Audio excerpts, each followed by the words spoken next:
Welcome to the ClearBrand Academy podcast, where we take the mystery out of marketing and help you get more leads and sales with a clear brand and proven marketing tactics. I'm your host, Alexander Toth. Today, we are continuing our Marketing Myths series.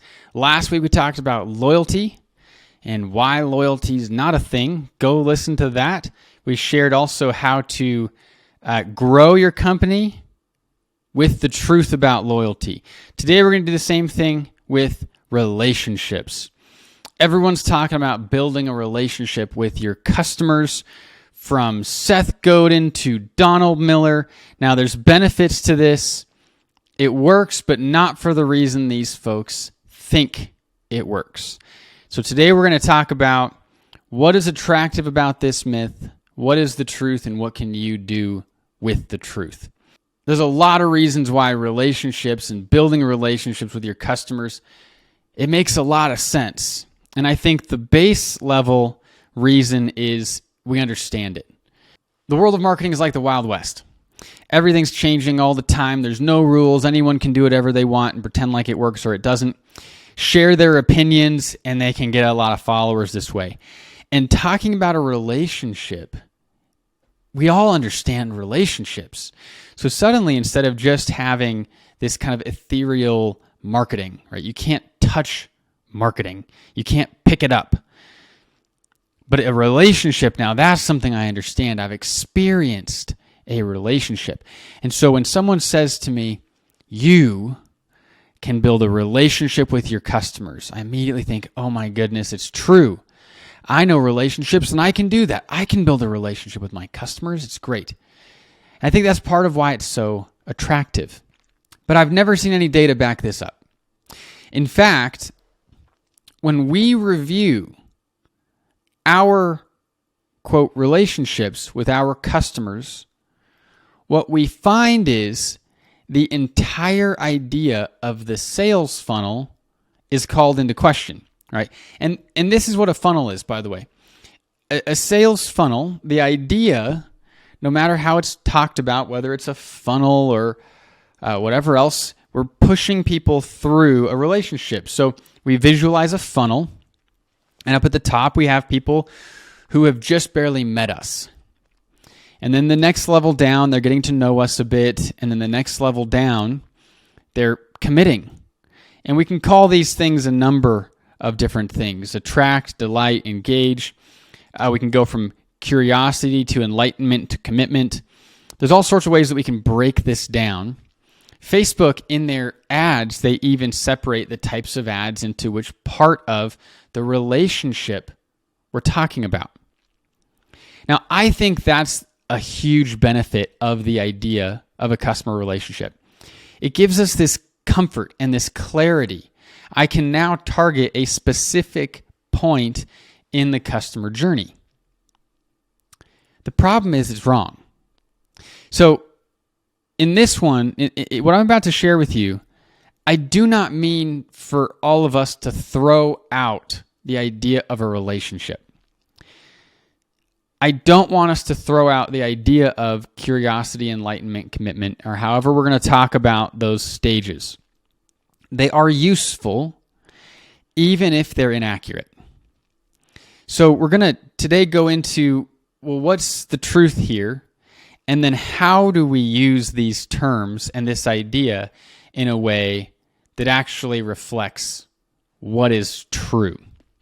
So going to the data that we've been collecting, because we're data-driven, right? And this is the hard thing about being data-driven. Sometimes the data conflicts with the things that we've already accepted. This happens in the medical world all the time.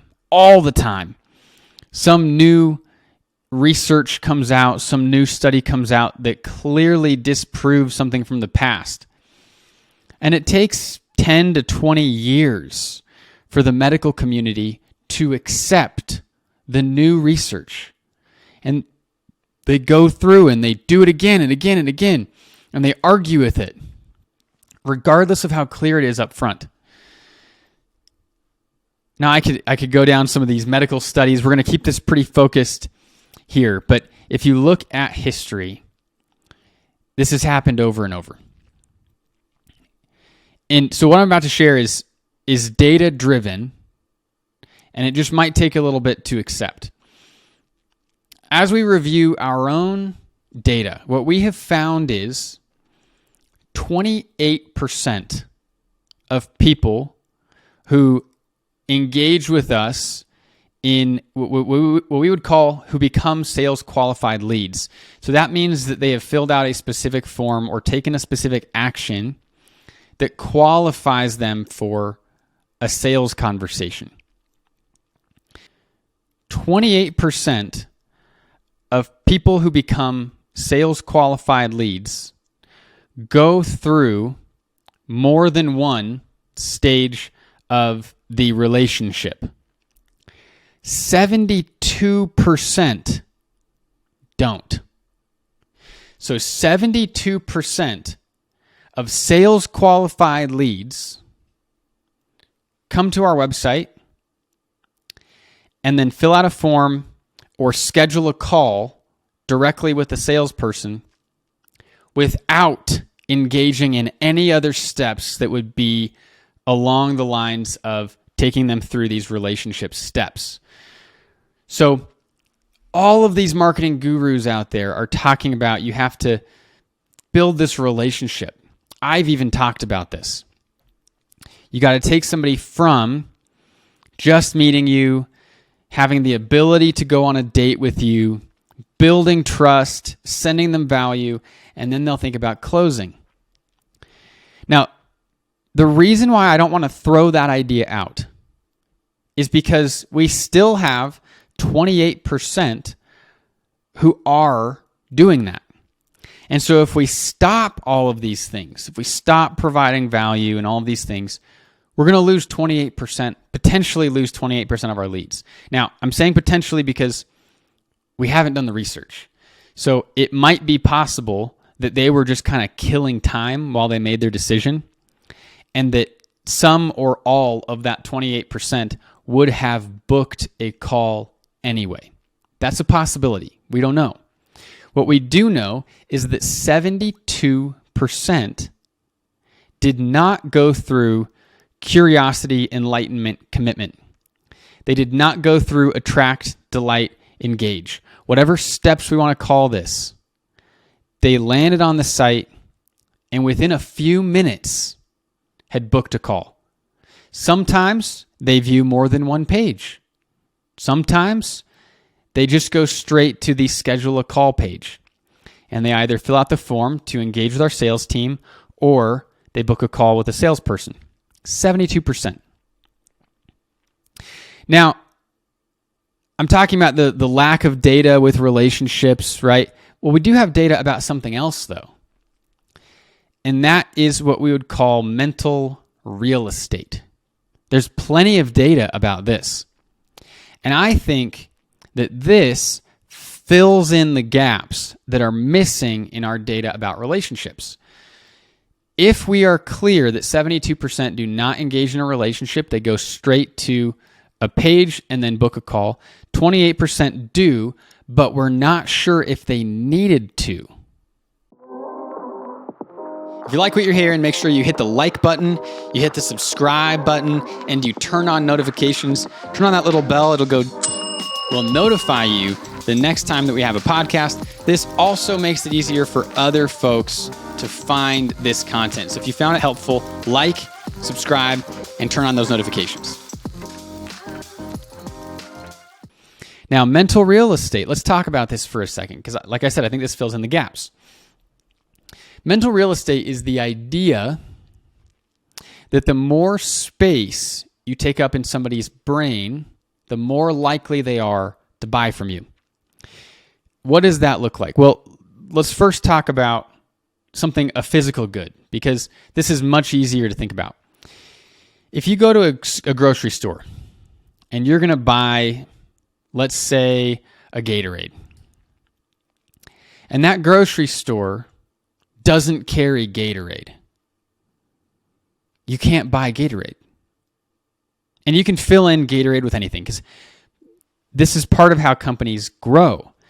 is in order to grow, if you're a physical good, you have to increase your physical availability. If you're not physically available, people will not buy from you because they can't, right? If you go to Whole Foods and an option of coffee that you really like isn't there, in the online world, you might go online and buy it, or you might just pick up something off the shelf, which is why shelf space is such a massive strategy for physical goods. So now let's think about mental space in that same way. If somebody goes to buy something that you sell and you're not on their mental shelf, they're not going to buy from you. So we want to be taking up mental real estate. We want to be on those mental shelves within their mind. Now, mental shelves function kind of similar and kind of different to physical shelves. So a physical shelf, at a store, it's broken up kind of by topic, right? Okay, I want sparkling water. I'm going to go to the sparkling water section. I want produce. I'm going to go to the produce section, right? And they're going to look for your product in the section that it belongs in. Makes sense. With our mental real estate, what we do is we connect products and services with problems and uses. Let me say that again. We connect products and services with problems and uses. So ibuprofen, for example. Ibuprofen solves the problem of pain. So people aren't really walking around thinking about ibuprofen all day, looking for an opportunity to take some ibuprofen. But when they're in pain, they think, oh, I need something to solve my pain. Okay, what do I have in the house? I've got Tylenol and ibuprofen. And they're going to use one of those two, right? So that's how a product solves a problem. But it's not only problems that products are solving. There's also the use of something. I love San Pellegrino. And there isn't a problem here. I could drink plain water all day. I have no problem with plain water. But I really love San Pellegrino. So it's not solving a problem for me, but there's a use here. So I get thirsty, and in my thirst, I'm thinking, okay, I could go get some water. I could get some San Pellegrino. There's this use here. Similar to a new TV, right? You can go, if you have a broken TV, that's a problem. But the TV serves a use more than it does a problem. And this is how almost all luxury goods function. Luxury goods tend to not solve problems as much as they do just serve uses. So, in a person's head, if we're going to map out their mental real estate, they have sections, kind of like sections of a grocery store, and the sections of the mental real estate are devoted to problems and uses. Now, in our minds, because our brain burns 20% of the calories of our entire body. Last I checked, I think it takes up something like 5% of the weight, but it burns 20% of the calories. I mean, that's insane. So your brain is burning calories like crazy, and your body and brain know that one of the best ways to stay alive is to burn less calories. So what this means for the mental real estate is we have far less options in our mental real estate than we do at a grocery store. If I go to the pain section in my brain, there aren't dozens of possible options like there might be at the pharmacy. There's probably 2, maybe 3 options. Now, what research shows is that bigger companies, they are within more mental sections of a larger population. So there was research done in Turkey on Coca-Cola versus Cola Turca. So, I mean, basically the same thing. And Cola Turca is sitting here trying to differentiate themselves It is the Turkish beverage. And again, we could do a whole podcast on the myth of differentiation, but Cola Turcas differentiated themselves like crazy, right? If you are Turkish and you like being Turkish, you should drink Cola Turca. But Cola Turca sells far less than Coca-Cola. And researchers went through and they identified a whole bunch of possible uses for Coca-Cola and Cola Turca. So I drink it on a hot day. So that's option, there's one possible use. Another possible use is something to increase my energy. Another possible use is something to share with a friend. And they go through and they surveyed tons of people on Coca-Cola and Cola Turca on which of these possible options each of them is in their mind. And Cola Turca, 67%, if I remember the numbers right, 67% had zero associations for Cola Turca.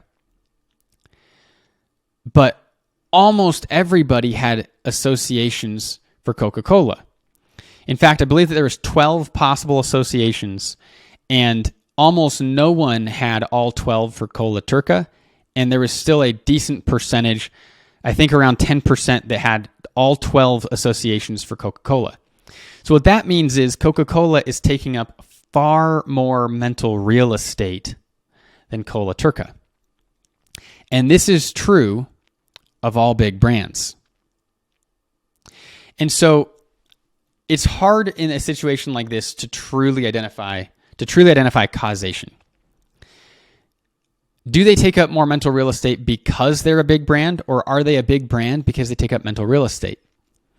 It is far more likely that they became a big brand by taking up more mental real estate, by devoting ad dollars to taking up more mental real estate.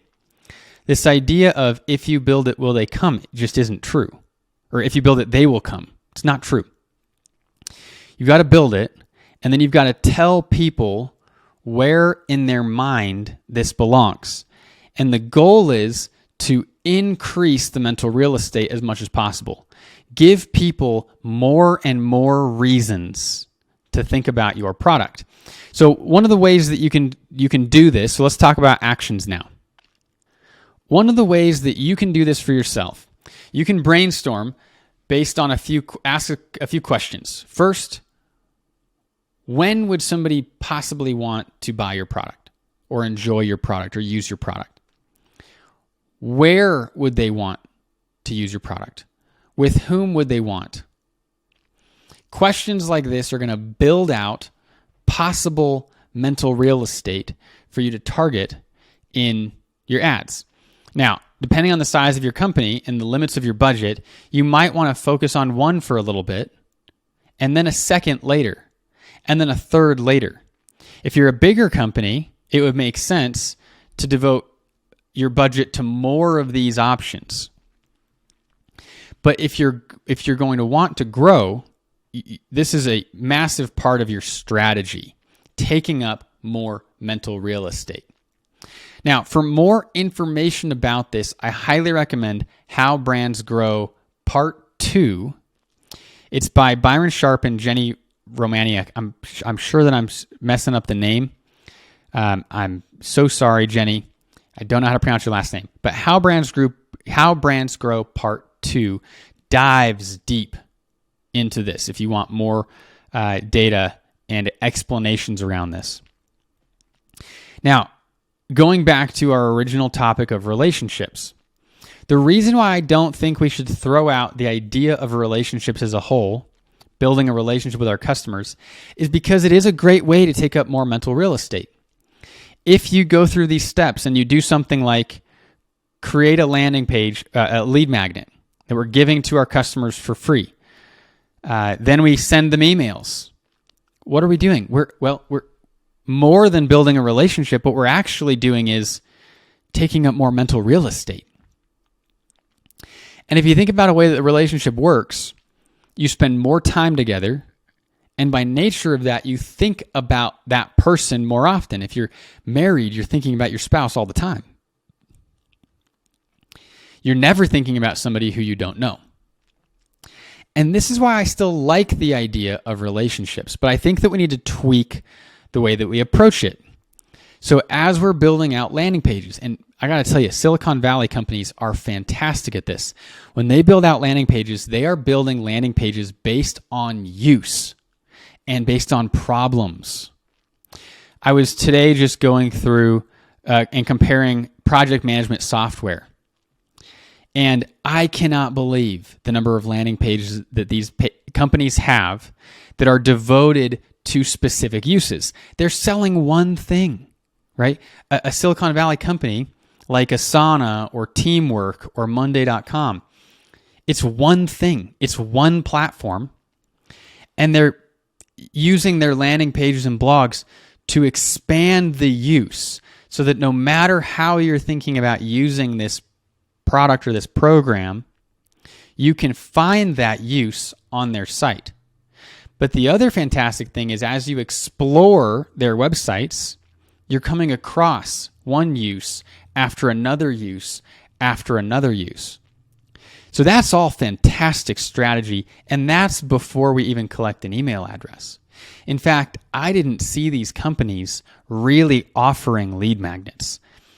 That's not a huge push that I saw as I was going through these software companies. Now, I'm not making general statements. I'm not saying that you should avoid lead magnets. What I'm saying is it seemed clear to me that these companies had prioritized focusing on uses rather than the relationship. That's mental real estate. Now, I still think lead magnets are great because they collect email addresses. And email addresses are great because they allow you to email people. Now you're in their inbox. You can send them emails that help to demonstrate a number of uses. Those emails now can expand the mental real estate. And so I think this is the shift that I would recommend. If you're thinking about building a relationship with your customers, I would start thinking a little bit less about the relationship itself and more about the mental real estate. Now we're going to expand the mental real estate through the same activities that would be included in building a relationship, but it's going to shift your focus a little bit. Instead of putting out a lead magnet for the sake of having a lead magnet, now you're going to put out a lead magnet, and the idea here is to clearly demonstrate at least one use of your services. Potentially, the lead magnet might cover dozens, depending on how you go about writing the lead magnet. It could be 13 ways to do X, Y, or Z. And these are all different ways that somebody could, for example, use a project management software. And now what we're doing is we're taking up more mental real estate. Still, keep sending emails. But instead of focusing on convincing someone to trust you, focus on the uses or the problems that your product or service can solve. That will expand the mental real estate that you're taking up in your prospects' minds. And that is actually, in my opinion, and again, the research on this is few and far between, but I believe that this is why the idea of building relationships feels like it works. It's because the people who are talking about that are accidentally expanding mental real estate, and that's what's working.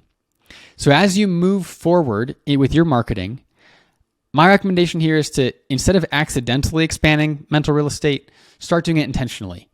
Make a list of problems your product and service solves and the uses that your product or service can help with. And focus in on those. Use an email sequence to demonstrate those things and expand the mental real estate as your focus rather than the relationship. Thanks for listening to the ClearBrand Academy podcast, where we take the mystery out of marketing and help you get more leads and sales with a clear brand and proven marketing tactics. If you liked this podcast, please leave a review on Apple Podcasts or wherever you listen to podcasts. If you'd like to outsource your marketing to our team, go to clearbrand.com.